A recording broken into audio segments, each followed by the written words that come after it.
What's good, y'all? It's the Demouchet REACT, and we're back with another video. Who we got today, C? Today we're back with another American reaction. Yes. Super excited about this video, guys. If you're new to us and we're new to you, make sure you scroll down, hit that subscribe button, and turn on the post notification bell because we're on the road to 100K. And we cannot get there without you guys, all right? Join the family. Without further ado, let's get into the video.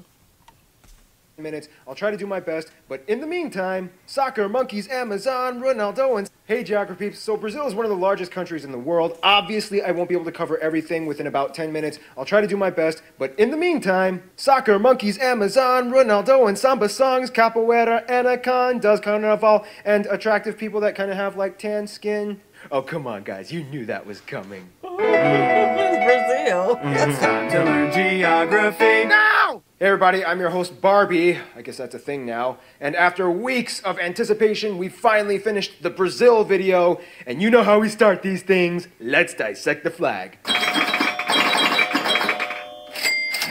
The flag of Brazil has a green field with a yellow rhombus in the middle and a blue disc in the center with 27 stars scattered throughout the disc and the country's motto depicted on a white band sprawled across the blue disc. Some people might tell you that the green represents forests and yellow represents gold, but yeah, that's not really true. The green and yellow are actually inspired from the former imperial flag of Brazil, which was derived from two royal households, the green representing the House of Braganza for King Dom Pedro I, and the yellow for the House of Habsburg that his wife Maria Leopoldina came from. The blue disc and the stars are what make up the most fun part of this flag. Each star represents one of the 27 states of Brazil. Furthermore, they are all separated into 9 different constellations that you can typically see in the southern hemisphere. Straddling across the blue disc is a banner with the country's motto, Ordem e Progresso, which means order and progress. A flag with stars representing each state in the country. Nice. Ah, Brazil. I think there's some people that can gel well with that.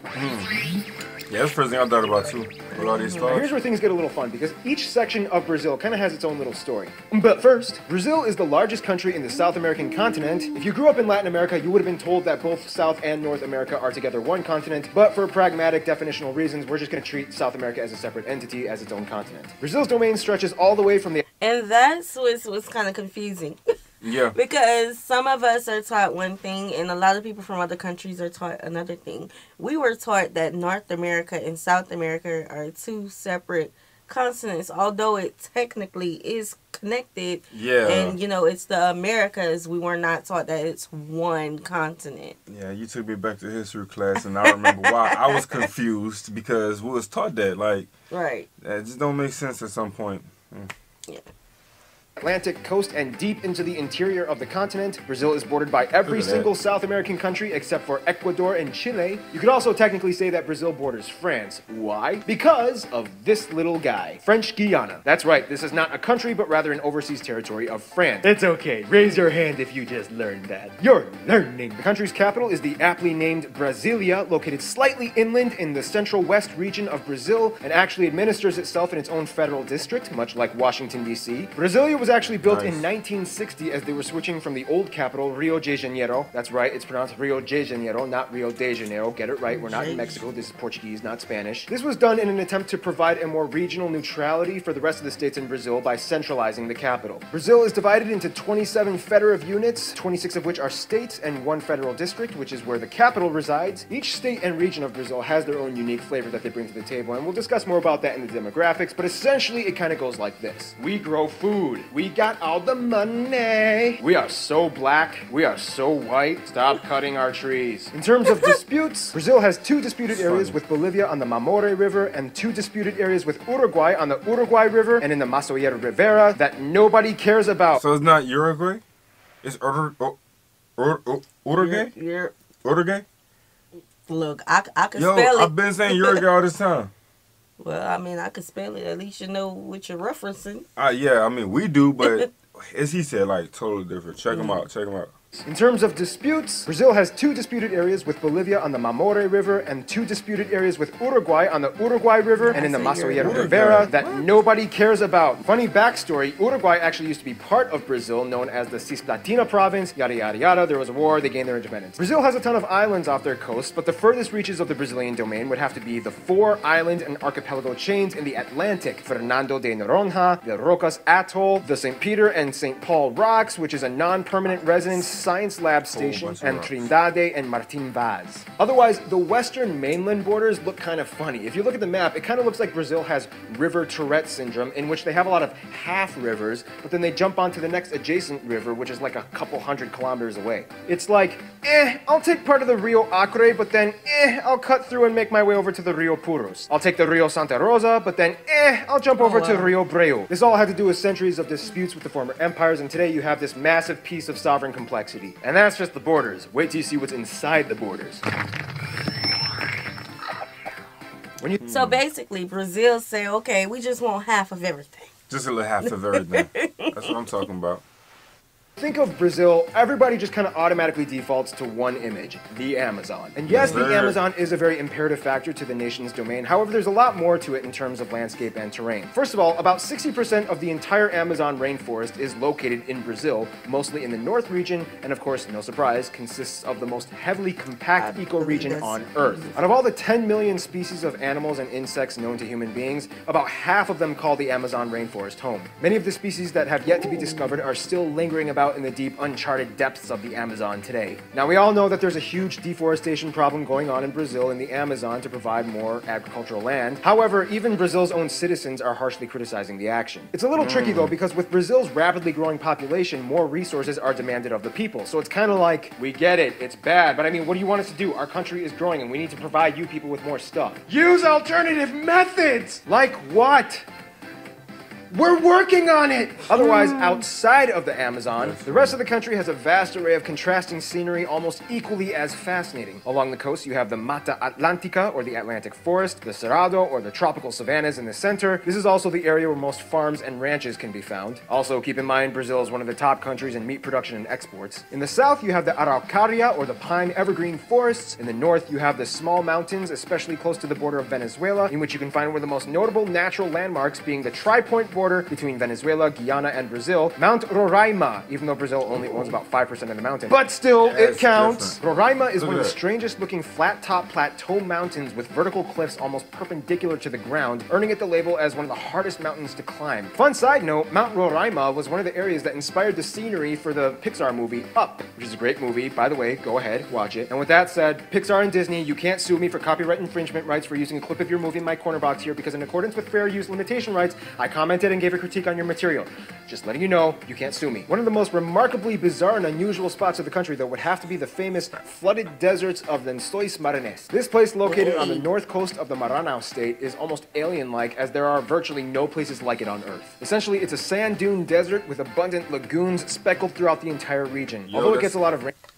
That's tight. That's tight. And again, we don't hear about stuff like this. Yeah, like we have sand dunes, but to have a whole lake, like that's a family vacation spot. Well, I don't know what say sand. Yeah, but sightseeing. Very good sightseeing. Good pictures. I wouldn't even want to get close to them though. Yeah. Sand, dune, quicksand. Yeah. Yeah, it's just water. Those two, the mixture. Yeah. Rainfall yearly, the area supports little vegetation and wildlife. Nonetheless, the area draws in thousands of tourists yearly, as it contains the almost paradoxical juxtaposition of elements in its scenery. It's not every day that you see a flooded desert. All right, let's talk about the Brazilian people. Yes, let's talk about the people. Biscoito, bolacha, biscoito, bolacha. Yeah, we'll explain what that means in a little bit. But first, now of course Brazil is incredibly diverse, but before we get into that little pie graph thingamajiglet that we always do here in the demographics section, I feel like it's very crucial to mention one important thing about Brazil's people. Now, everybody knows that one of the most dramatically unique traits of Brazil would have to be its people. When asked, what do you think a Brazilian looks like? The stereotype is somebody with a perfectly bronzed, toned body and with slight Germanic features. One reason why this stereotype has been perpetuated so extensively is because, in a strange way, it's kind of true. Over the course of a few hundred years since colonization, Brazil's population has actually virtually invented an entirely new race that never exactly existed before, and it makes up nearly half of the entire population. I'm talking about the Pardo people. Now, although the definition is vague and up for relative dispute, essentially this is the easiest way I can describe it. Pardo people are kind of like people that are either too white to be black or too black to be white, and there's probably a little bit of Amerindian in there. That being said, now let's jump into the pie graph. Brazil has about 202 million people, making it the fifth most populous country in the world, right behind Indonesia. About 47% of the people identify as white, about 43% identify as pardo, about 8% are black, 1.5 Asian, and a very small portion, about 0.5% of the population, are Amerindian. Speaking of Asians, at about 1. Okay, so that was, you know, almost half and half. Definitely half and half. Okay, so half is mixed, half is white. A small percentage is black. Just like everybody else type of thing. Yeah. That's I want to talk about more about the mixture. So I hope he goes into that. Like, what exactly, you know? Yeah. 5 million strong, Brazil is actually the country with the largest Japanese population outside of Japan. About 70% of whom live in the city of Sao Paulo. Asians have actually historically been migrating to Brazil for centuries. In terms of socio-regional distinctions, Brazil has quite the buffet of ethnic enclaves. For one, you can typically find more black people in the north, and especially in the Bahia state, where they make up over half of the entire population. This is also the area where you can disputably find some of the best capoeira masters in the world, as it is believed to have originated in this area. In the south, and more specifically in the Rio Grande do Sul state, you have one of the largest white populations in the entire country, with immigrants coming from places like Germany, Italy, and the Netherlands. In fact, many of these places have remained relatively untouched by the rest of Brazil, and many of the communities still retain the mother language of the country the members of the community came from. Oh, and there's a joke in Brazil that nobody has met anybody from the state of Acre. It's so far and secluded that you may as well just call it North Bolivia. It's mine, Brazil! Nope, too bad, we won it in the war, it's still ours, deal with it. Then of course you have the various native tribal groups. There are about 240 tribes that a little over 900,000 people claim to be a part of ethnically. The government has recognized 690 territories and reservations for these various people groups that make up about 13% of the entire country's landmass, nearly all of it localized in the Amazon rainforest. Brazil's governmental agency for tribal peoples has a list of about 80 uncontacted tribal groups that deliberately choose to remain disconnected from the rest of the world. The governmental agency speculates that there are still many unnamed, undiscovered tribes currently living in the vast, uncharted forests of the Amazon. Culture-wise, it really depends on where you are in Brazil, but everybody knows that Brazil kind of has a very vibrant way that they carry themselves out to the rest of the world. The center of culture, disputably, being Rio de Janeiro, and the economic capital being Sao Paulo. Most of the population lives within driving distance of the coasts, so there is, in a sense, a prevalent beach culture, especially for the people on the east side of the country. Not everybody in Brazil loves soccer. In fact, many places prefer basketball, and skateboarding has actually been a huge thing that's been exploding over the past few years. And no, not everybody has been to a carnival. Oh, and another thing, there's currently a war going on in Brazil. It's been very brutal. It's been going on for decades, and it's getting quite intense right now. I'm talking about the cookie war. In Brazil, people will ridicule you if you pronounce the word for cookie differently from them, and especially it's a whole Rio versus Sao Paulo thing. People in Sao Paulo will call it bolacha, and the people in Rio will call it biscoito. This conflict has led to the violence and deaths, leading in the victimization of people caught in the crossfire, and you almost fell for it, didn't you? Yeah, I'm finna say, cause now let's talk about their relationship. Bruh, that was terrible. We hear wars happening. Okay, yeah, we try not to get too much into it because it's a real intense conversation. But he's talking about cookies. Right, cookie war. Cookie war. That's kind of like, you know, like the Jollof wars, or for us, basically, it's the gumbo. The gumbo. Don't touch our gumbo. Don't touch our gumbo.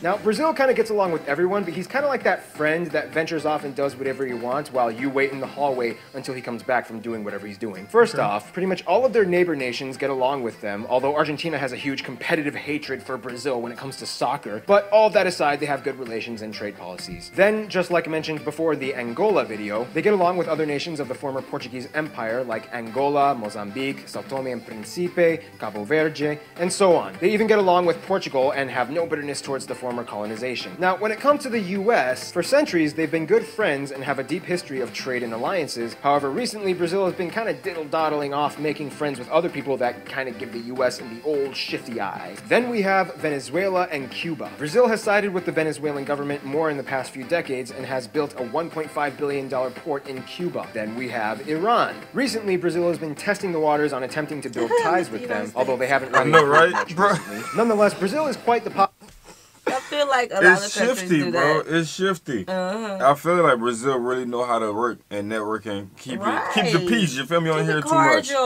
When it's the U.S. coming, it be like, I don't want to make no comments on that, but you know, you know if you know. Popular guy. Not many people dislike Brazil, except for maybe the Brazilians in Brazil that may complain about their own country's administrative affairs. But that's a lesson you'll have to learn by talking to an actual Brazilian person, not me. Plus, we're almost out of time. In conclusion, Brazil is so much more than just the Amazon and soccer, and we didn't even scratch the surface of Brazil in this video. And to find out more, I recommend just talk to a Brazilian. Just remember which side of the cookie you're on.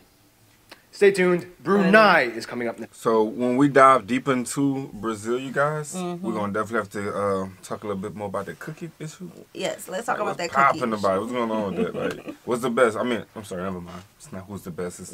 Yeah.